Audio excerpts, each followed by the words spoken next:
बड़ी खबर से आपको अपडेट करा दें। हरियाणा में पंचायत चुनाव का आज ऐलान होगा, शेड्यूल जारी किया जाएगा। राज्य चुनाव आयोग की तरफ से चुनावी तारीखों की घोषणा का काउंटडाउन शुरू हो गया। 1 घंटे बाद चुनावी तारीखों का ऐलान होगा। बड़ी और अहम खबर आपको बता दें, 2 चरणों में चुनाव संभव है माना जा रहा है। पंचकुला में 1 बजे राज्य चुनाव आयोग की ओर से प्रेस कॉन्फ्रेंस की जाएगी। 2 चरणों में यानी 11-11 जिलों में पंचायत चुनाव कराए जाएंगे। काउंटडाउन इस तरह से शुरू हो गया है। 1 बजे प्रेस कॉन्फ्रेंस राज्य चुनाव आयोग करेगा और पूरा शेड्यूल जारी कर दिया जाएगा राज्य चुनाव आयोग की ओर से। लंबे समय से इंतजार है इन तारीखों का, क्योंकि कई बार तारीखें आगे बढ़ी हैं पंचायत चुनाव की, लेकिन आखिरकार आज आखिरी दिन, आखिरी समय 1 बजे प्रेस कॉन्फ्रेंस और उसमें शेड्यूल जारी कर दिया जाएगा पंचायत चुनावों को लेकर।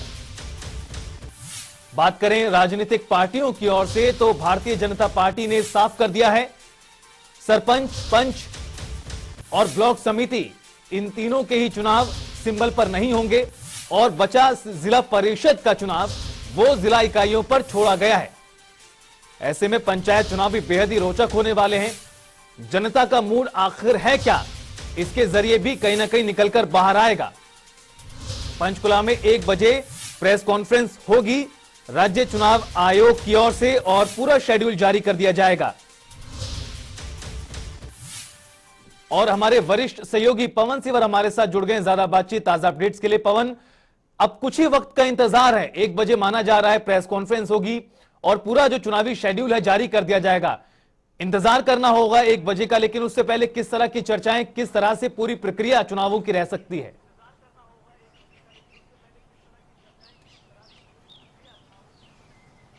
बिल्कुल, देखिए, राज्य में आज पंचायत के चुनाव का बिगुल बजेगा और राज्य के चुनाव आयुक्त धनपत सिंह प्रेस कॉन्फ्रेंस करेंगे। 1 बजे पंचकुला के PWD रेस्ट हाउस में राज्य के चुनाव आयोग की प्रेस कॉन्फ्रेंस होने वाली है और प्रदेश के जो चुनाव आयुक्त थे धनपत सिंह, वो चुनाव के कार्यक्रम को आज जारी करेंगे। यानी लंबे समय से जो प्रदेश में पंचायत के चुनाव का इंतजार था, वो आज इंतजार खत्म होने जा रहा है। प्रदेश के जो चुनाव आयुक्त थे धनपत सिंह, वो आज मीडिया से रूबरू होंगे और प्रदेश में पंचायत के चुनाव का जानकारी की जा सकती है। दरअसल जो पंचायत के चुनाव है उसमें 2 चरणों में चुनाव करवाने की सरकार ने तैयारी की थी और राज्य के चुनाव आयोग को उसी के हिसाब से दिशा निर्देश दिए गए थे। तो प्रदेश में पंचायत के चुनाव का बिगुल आज औपचारिक तौर पर बच जाएगा और 1 बजे चुनाव आयोग की पेश होगी। पवन, एक सवाल यहां पर जी, पवन, एक सवाल यहां पर इस लिहाज से उठाना बहुत जरूरी है, क्योंकि कई दफा तारीखें आगे बढ़ी हैं पंचायत चुनाव की। लंबे समय से पंचायतों का कार्यकाल खत्म होने के बाद बीडीपीओ के पास पूरा जिम्मेदारी है सरपंचों की, पंचों की। इस लिहाज से देखा जाए तैयारियों को लेकर जो स्थानीय लोग हैं वो किस तरह से रुख बनाए हुए हैं, तैयारियां किस तरह से हो रही हैं पंचायत चुनावों को लेकर? बिल्कुल, देखिए, प्रदेश में जो पंचायत के चुनाव की तैयारियां हैं वो काफी समय से लगातार पहले ग्रामीण विकास एवं पंचायत विभाग की तरफ से अपना होमवर्क जो पूरा किया गया, वार्डबंदी की बात हो या फिर जो रिजर्वेशन जो एक अलग से प्रावधान किया गया उसकी बात हो, पूरा होमवर्क जो ग्रामीण विकास एवं पंचायत विभाग की तरफ से किया गया। दूसरी तरफ राज्य के चुनाव आयोग ने अपनी जो तमाम तैयारी है वो मुकम्मल की। राज्य के चुनाव आयोग ने तमाम जिलों में जिला उपायुक्त हैं, जो निर्वाचन अधिकारी भी है पंचायत चुनाव के लिए, उनसे मुलाकात की। पूरी जो वार्डबंदी की गई उसका जो जानकारी ली गई और कहाँ पर किस चुनाव करवाने उसको लेकर कहाँ संवेदनशील बूथ है, कहाँ संवेदनशील बूथ है, कहाँ पर कितने मतदाता मतदान करेंगे, कितनी ईवीएम की जरूरत रहेगी, पूरी जो तैयारी है वो की गई। उसके बाद कहाँ पर कितने मतदाता मतदान करेंगे, कितनी ईवीएम की जरूरत रहेगी, यानी पूरी जो तैयारी है वो की गई। और उसके बाद प्रदेश में पंचायत के चुनाव करवाने के लिए राज्य चुनाव आयोग ने भी और हरियाणा सरकार ने यानी ग्रामीण विकास एवं पंचायत विभाग ने पूरी तैयारी कर ली। इसके बाद अब जो है वो प्रदेश में पंचायत के चुनाव का बिगुल जो है वो औपचारिक तौर पर आज बजने जा रहा है और 1 बजे राज्य के चुनाव आयोग की प्रेस कॉन्फ्रेंस होगी। प्रेस कॉन्फ्रेंस में प्रदेश में पंचायत के चुनाव की तारीखों का ऐलान किया जाएगा। लेकिन जो जानकारी है अभी उसमें पहले चरण में 11 जिलों में चुनाव करवाए जाने की आज जो है वो घोषणा राज्य का चुनाव आयोग करेगा और उसके बाद अगले जो बाकी 11 जिले बचेंगे प्रदेश में पंचायत चुनाव के लिए उनका कार्यक्रम फिर से बाद में जारी किया जाएगा। तो प्रदेश में आज पंचायत के चुनाव का जो इंतजार है वो खत्म होने जा रहा है और राज्य के चुनाव आयोग की तरफ से प्रेस कॉन्फ्रेंस 1 बजे पंचकुला PWD रेस्ट हाउस में बुलाई गई है, वहां पर चुनाव का ऐलान किया जाएगा। पवन, हालांकि तारीखों के लिए हमें इंतजार करना होगा, आपसे कुछ ही समय बाद पूरा जो शेड्यूल है जारी कर दिया जाएगा। लेकिन प्रदेश में एक और बड़ी गतिविधि राजनीतिक तौर पर हो रही उपचुनाव आदमपुर का होने जा रहा है। देखा जाए तो क्या कुछ चर्चाएं हैं, क्या पंचायत चुनाव आदमपुर उपचुनाव के बाद होंगे, मतदान मतगणना के बाद, या उससे पहले भी कराए जा सकते हैं?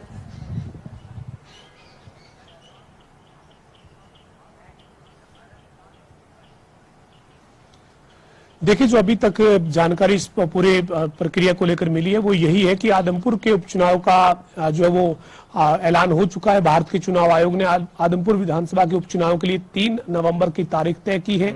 6 नवंबर को नतीजे आने हैं, लिहाजा राज्य के चुनाव आयोग ने भी अभी जो आज कार्यक्रम जारी करने का फैसला किया है उसमें आदमपुर विधानसभा क्षेत्र जिस जिले में आता है, यानी हिसार जो जिला है या उसके साथ लगते जो जिले हैं, उन जिलों में अभी पहले चरण में चुनाव ना करवाकर उन जिलों में चुनाव दूसरे चरण में करवाए जाए और वो जो बाकी जिले हैं 11, उन 11 जिलों में जो ज्यादातर जो जिले होंगे वो पंचकुला, अंबाला, यमुनानगर, कुरुक्षेत्र, करनाल, पानीपत, यानी जो हाईवे के जो जिले हैं वो जो जिले हैं वो रहेंगे। ये जानकारी अभी तक है, लेकिन अंतिम जो फैसला है वो राज्य के चुनाव आयोग को करना है। राज्य का चुनाव आयोग औपचारिक तौर पर 1 बजे प्रेस कॉन्फ्रेंस करके जानकारी देगा कि फिलहाल किन किन जिलों में चुनाव करवाने की तैयारी की गई है, किन किन जिलों में चुनाव घोषित करवाया जाता है।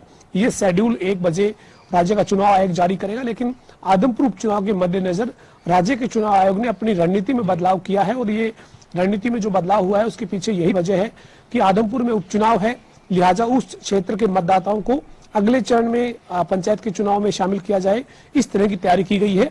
लेकिन फिलहाल इंतजार जो है वो थोड़ी देर का बचा है और करीब अगले 45 मिनट के बाद जो है वो प्रदेश के चुनाव आयोग की प्रेस कॉन्फ्रेंस होगी और उसमें चुनाव की पूरी जो जानकारी है वो निकलकर सामने आएगी।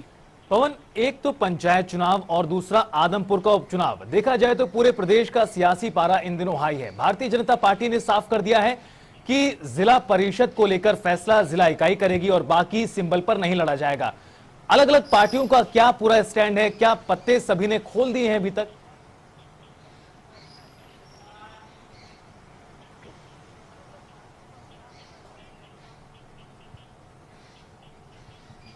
देखिए, राज्य के जो चुनाव है पंचायत के, उसको लेकर तमाम राजनीतिक दल अपनी अपनी तैयारी में जुटे हुए थे।